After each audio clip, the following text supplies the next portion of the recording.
Welcome to Healing Wisdom, a Thursday morning talk show featuring guests sharing their stories and knowledge. We discuss the healing aspects of the arts, metaphysics, social justice, and adventure through all types of terrain. So join me, Pandora Peoples, here on WOMR 92.1 FM in Provincetown and WFMR 91.3 FM in Orleans. We're streaming worldwide at WOMR.org. This hour of programming is brought to you by Kristen Knowles and Tom Fettig. You can become a sustaining member of WOMR for as little as $15 a month. Call 508-487-2619. خطار عدنا فرح هالك صوان شموع خافن يمر بالعقيد ورش العقد بدموع يا قلبي وين الحزن حدر الحدر مرفوع دومك تون ونتك تبكي بدمع مفجوع كيفك قبل كذاب فوق السما مرفوع بالك تصيح بحزن صوت الحزن مسموع خطار عدنا الفرح نالك صوان شموع خطار عدنا الفرح نالك صوان شموع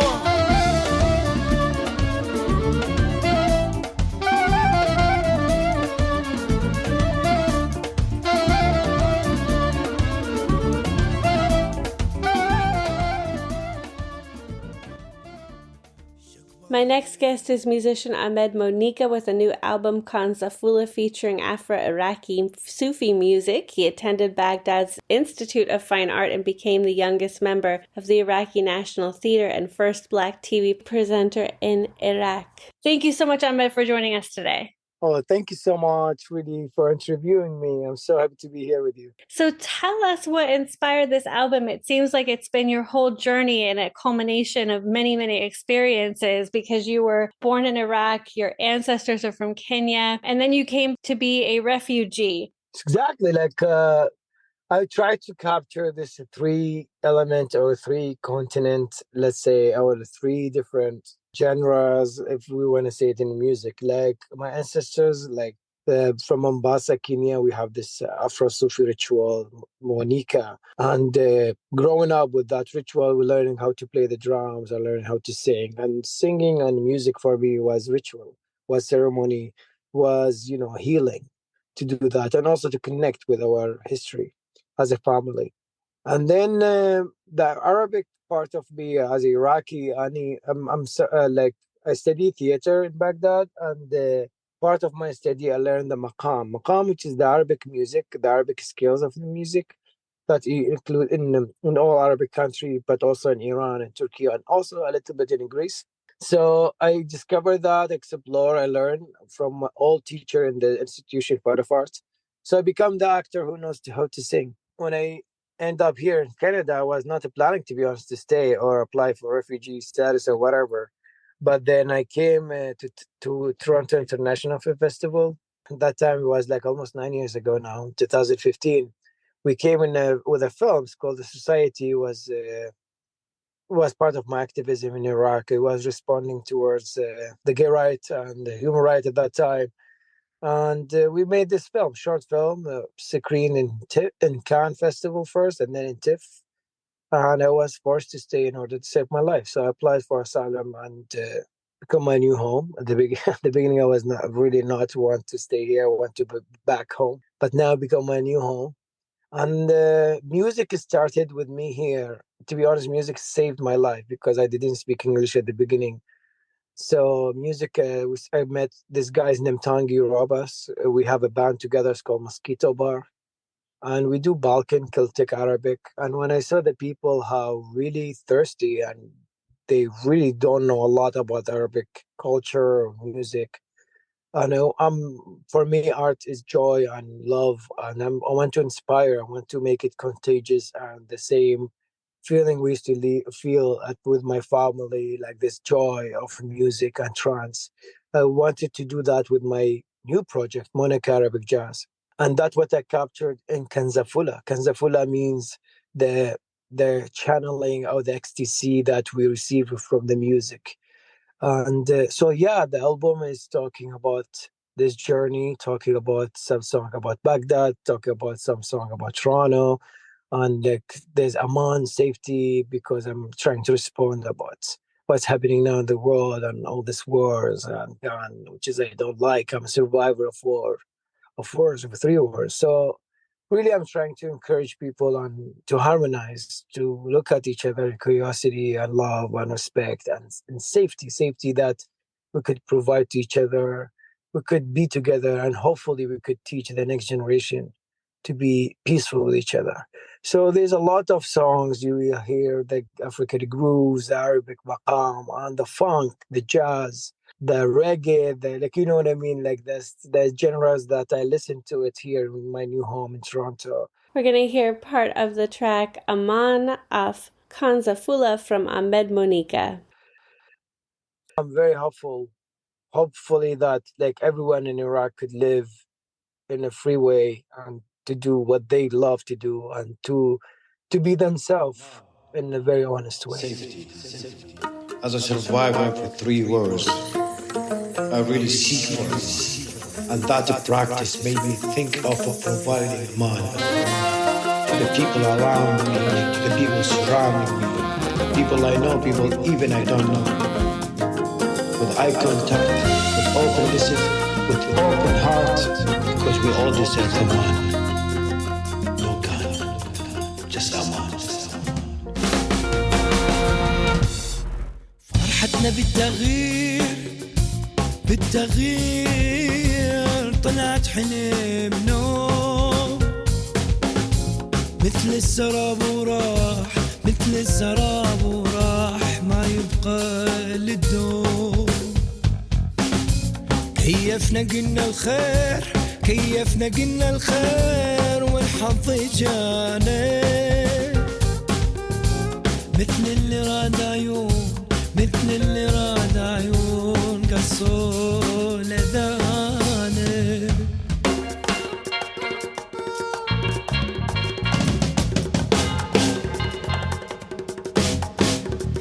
هولي اليمان أحلى الأمان. So have you and the film's director, Osama Rashid, got feedback from people for the society? Like, you must still hear about it. Like, it's a remarkable film in my life, to be honest. It changed whole my life. Mm-hmm. And I saw Osama in Vienna not a while ago. We had a really beautiful connection and catching up. And we're both fathers now. Time passed so fast, you know what I mean? And the thing is, we are proud we did this. We are proud to risk our life for art and right. And, that is the privilege of art. And for me, art is always a mission, is a response, is a question, futuristic vision to show people and to inspire. And yeah, they laugh sometimes when they see me, like I'm killing it as a musician because they know me as an actor. But like now they accept it. It's like, you're doing great. This is insane what you're doing. But I believe in change. I believe in the impact of the city.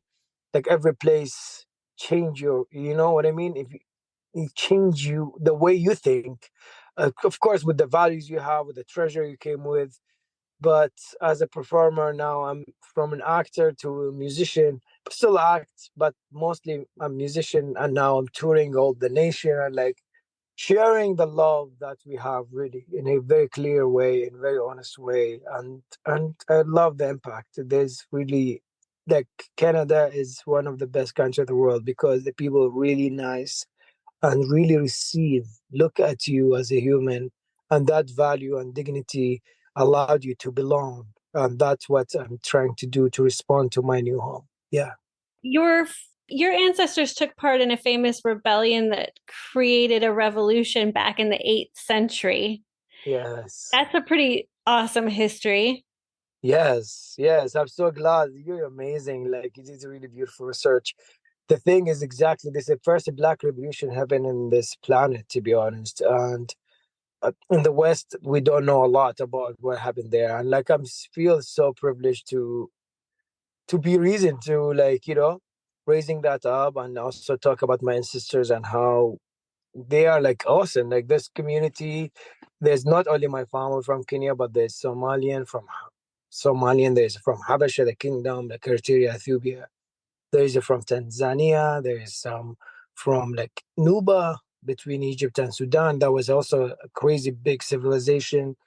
And there's a lot of people. They came really from that time because Basra is the south of Iraq, is the port of Iraq. And Iraq at that time was the Abbasi Empire, which is the biggest Islamic empire of all time, from China to Spain, as a part of Spain, Andalusia. And the port was, Baghdad was the capital, and the port was in Basra. So the city was very important. And those black communities and also the poor community, they wanted their right because they were working as farmers. They create revolution. They create revolution, and then when the Khalifa, the king, heard about it, took a few years, to be honest, to settle that part back. But then they give all this black community all their rights, and they own their farms. And that's how we protected our rituals. Like the Moneka thing ritual I told you, that came with my family from that century, in the 7th century, 8th century, and then still until today is alive. And that not only my family, but there's certain family that they carry their rituals and their ancestor ritual until today. I'm going to play Qatar off Kankafula. Tell us about it. So Qatar, usually when I sing this song in live, I dedicate it to the indigenous people, as I am guest in their land. And also, it's a political song. It's talking about those lefties, activists in Baghdad. They were in the prison, and they were talking about the joy and happiness, visit them like a guest. So this is the song Qatar.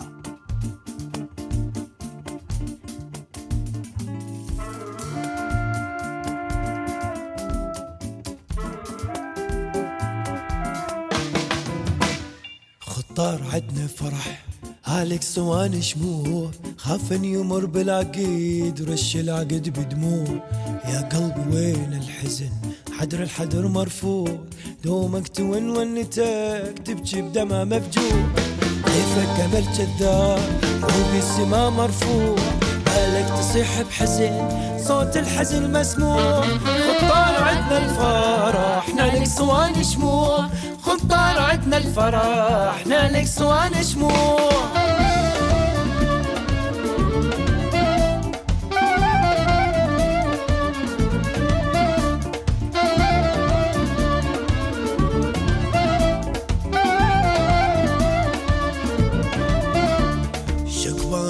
لك غضب بالك تفز بالليل دافل بالصيص الامل مسهر نجوم سهيل والريل فات وجسه مالك شغل بالريل حطنا موقد جمهور زود سوير الليل دور شموع الوصيل فرد حباب الهيل بس لا يبوق الامور طيف العمر ملسوف خطار عدنا الفرح نالك صوان شموع خطار عدنا الفرح نالك صوان شموع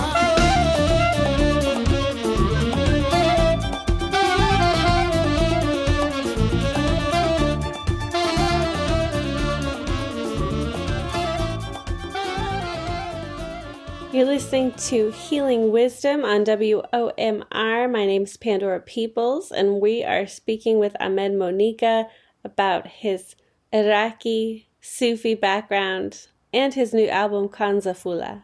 Yeah, and I would love for you to talk a little bit about these Afro-Iraqi rituals and ceremonial traditions.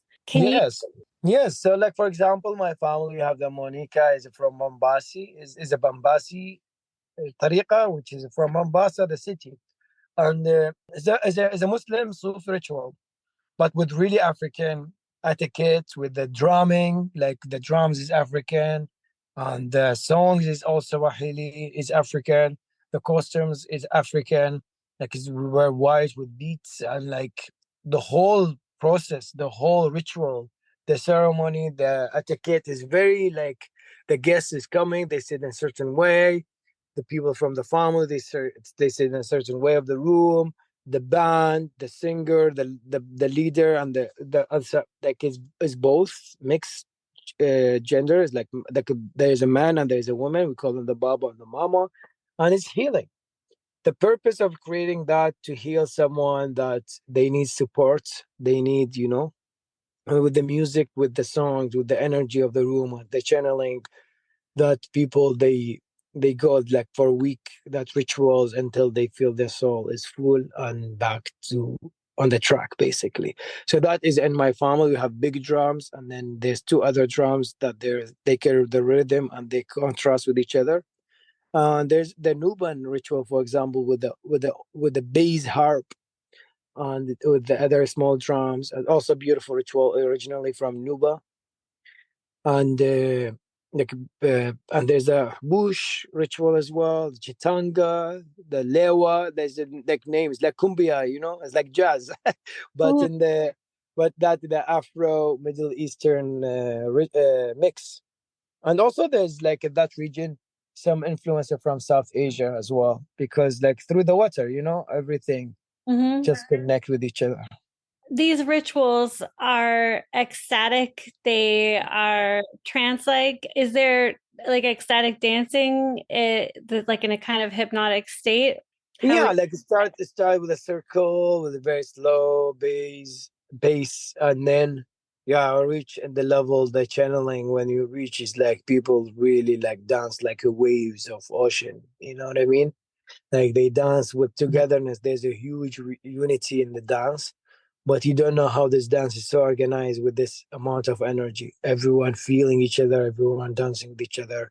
But yes, it's like really kind of trance feeling. There's the plant that with this teas they make, and there's also coffee kind of they make like a Ethiopian style or Arabic style coffee, like concentrated, very strong. We have incense, like incense, of course, like kind of frankincense, but it's soaked with nice oud and stuff like that. So there's certain incense we light up, and there's food as a lot of like food. Like there's two meals that serve for all the guests, and that the older they sit in a certain way, that everyone's serving them in a way, and then until you get younger you will like sitting at the tip of the of the kind of the food. But always like the older they sit from the beginning until the youngest. And yeah, so there's that is kind of the ritual, and the people donate a lot of sheep. That's why I was mentioning, because like, people bring sheep. We don't take money. People bring sheep to make it for food or stuff like that, to cook it. nice. Do the Baba and the Mama, are they like a priest and priestess? How do you describe? Yes, kind of like that. The elders, and also they had certain times of rituals, so they is kind of leveled up. On those, they are like knows all the songs, knows all the herbs, because there's a lot of herbs medicine as well we use, and so like all of that like helps, like like kind of like in the Middle East, there's a lot of herb medicine, like old. Like we have still stores, the stores you go, they have only herbs and spices and all of the stuff. So like that, always there's a lot of plants, dried and leaves and stuff like that. Are they herbal healers? Would you call them shamans? Kind of, yes. It's like yeah, it's kind of shaman in rituals. Yeah, exactly, like priests and priestesses. It's like kind of like this. They are older. They know. They witnessed the older than them. They got taught from the older before them, and they continue. They teach us, and we teach our kids, and that's how it goes. You were talking about Mesopotamia, and you're talking about the birth of civilization starting. Mhm. There's a lot of Sumerian and Mesopotamian goddesses. If you go way back, um, Yeah. fertility goddesses, life giving, really positive female role models for women. True. Is there ever any talk of that ancient culture there? Does that ever like come up? Like Of when you're, course. you Of know, course. I will tell you something very interesting about the culture, Iraqi culture. Like we like worship our mothers. And that is fully Sumerian thing. So in the Epic of Gilgamesh, this is like first written story, poetry in the Sumerian, and in Uruk. and talk about this king. He's 2/3 God and 1/3 human. And the reason he's 2/3 God, because his mother, she is goddess. And still believe that تلتين الولد على الخال. We say 2/3 the boy on his mother. Mm. And so our mothers is still like that is so Sumerian. Like sometimes we swear on our mother. And like you know what I mean? It's for us it's really big deal. And the blessing of our mother is still like, please bless me to do this. Please do pray for me to do this. And when you read the epic of Gilgamesh, the same connection, the same relationship Gilgamesh has with his mother, which is crazy. And still we have a lot of rituals, like still from the Sumerian, from the Babylonian, from the Assyrian, the Akkadian, and it still exists, you know. It's like you see the old cities while you're driving through Babylon or through Iraq or Ur or like those old cities. And those people, they were crazy smart. Like Sumerian, for example, they knew about the multiple galaxies, and they talked about it in their books. They and the reason, like the law, for example, Ishtar, the goddess, she's the daughter of Anu, the biggest god, the greatest god, they call it, the Sumerian. And Ishtar, that's why in the spring, Persian, they have Nowruz, if you heard of it, or the Kurdish, they have Nowruz. That when the springtime start, the flowers come out and stuff like that. And in Sumeria, they said that when Ishtar came down to earth, so everything flowered up because she is the goddess of love. Lovely. Tell us about Chimali Wali. Chimali Wali is an old Iraqi traditional song from the Iraqi maqam. And we thought it's nice to showcase that, you know, the melodic, the traditional Iraqi music, Iraqi Baghdadi music. And then we want to show the funk side of it, like taking the song from Baghdad and putting it in Toronto and see what the time and the place could do towards the song. So you will hear that kind of funky version. You will hear that. I would highly recommend to hear the roots version and then listen to the modern version of it. So this is the Madhuwali.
جلبت العناق وصاح خينا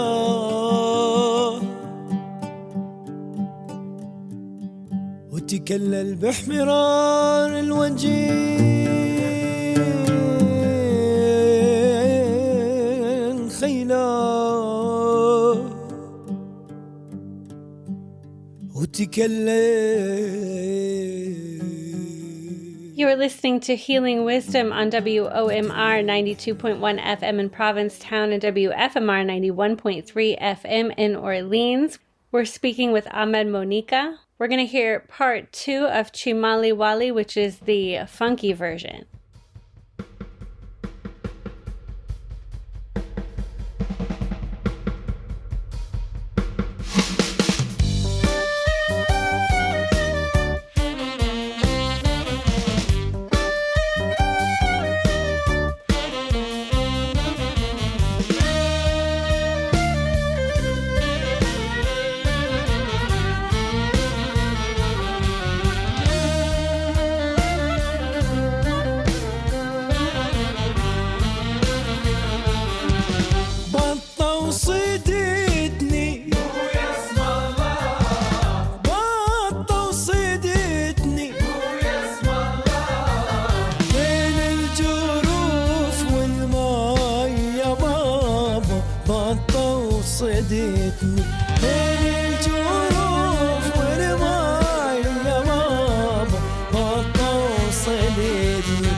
Wonderful. Well, thank you so much, Ahmed Moneka, for joining us today. Thank you so much for having me.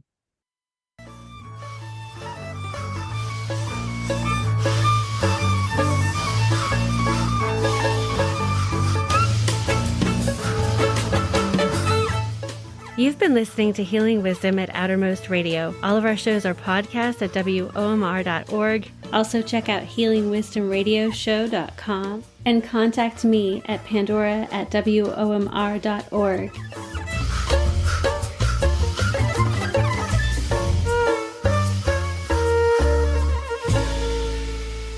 Our theme music is provided by Mason. You can find her website at masonmusic.com.